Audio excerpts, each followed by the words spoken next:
Israel has reacted with disregard and disdain. Why are they getting away with murder at this unprecedented scale? Because they were never held accountable. That is why they confess to their crimes.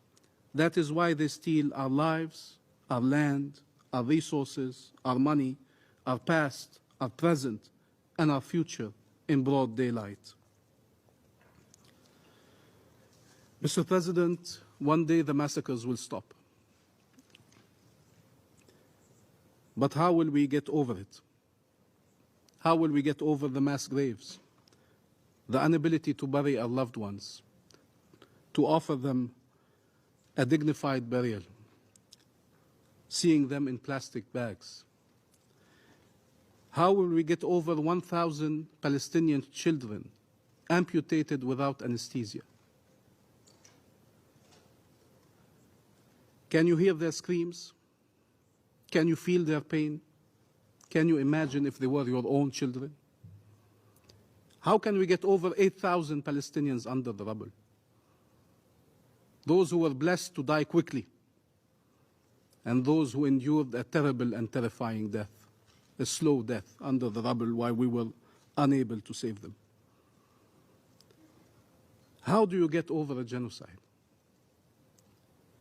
We will be asked, nevertheless, despite all that we are enduring and all that we have endured for 75 years, to move on, to count our dead one more time, to count our wounded, our permanently disabled, the people scarred for life, the millions of victims, and move on.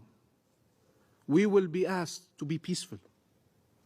We will be asked to be grateful that this horrible chapter among so many other chapters, even though this one is the worst one we have gone through, is over until the next one begins. This is the ultimate expression of double standards. The other side is never asked to move on if Israelis are killed, never asked to be peaceful in such situations. This is the ultimate expression of racism, of dehumanization of our nation. We shall all be subject to the same rules, to the same expectations. We should all have our humanity recognized and respected.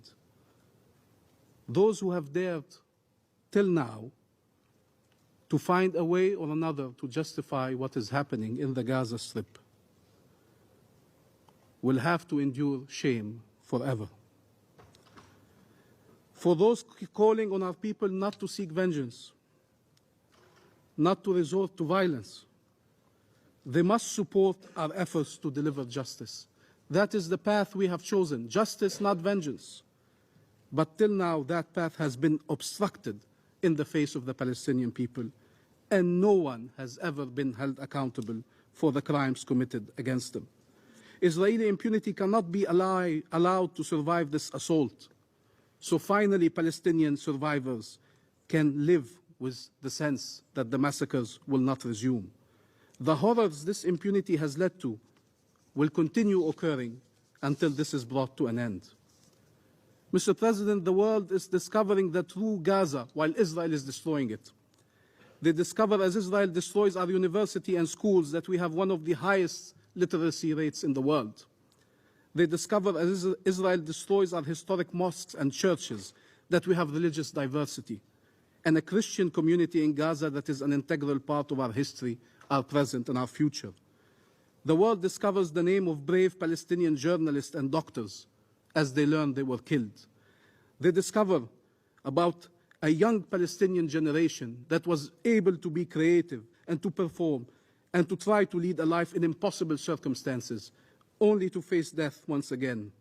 The world discovers human beings who, despite repeated assaults and a decade and a half of blockade, somehow preserved hope, cultivated it, built their homes to see them destroyed, built them once more, saw them destroyed once more, built them again, built their lives despite loss and suffering. From within the ruins, they were able to rise again, only to face death once again. They found a way back to life, only to see death and destruction haunting them once more. Until when? That is what Israel is attacking. Hope. That is its greatest enemy. The fact the Palestinian people have not relinquished hope. The ability of our people to resurrect. They want to make sure that Palestinians in Gaza have no homes to return to. They want to make sure they have no life to return to. They want to make sure that life in Gaza is no longer possible. With one aim, what they call voluntary migration. Voluntary. 21,000 people killed, half of them almost children. And by the way, we mentioned the children and the women. Many innocent men have been killed. Voluntary migration, the code name for forced displacement. These are the options for Palestinians: destruction or displacement, death or displacement.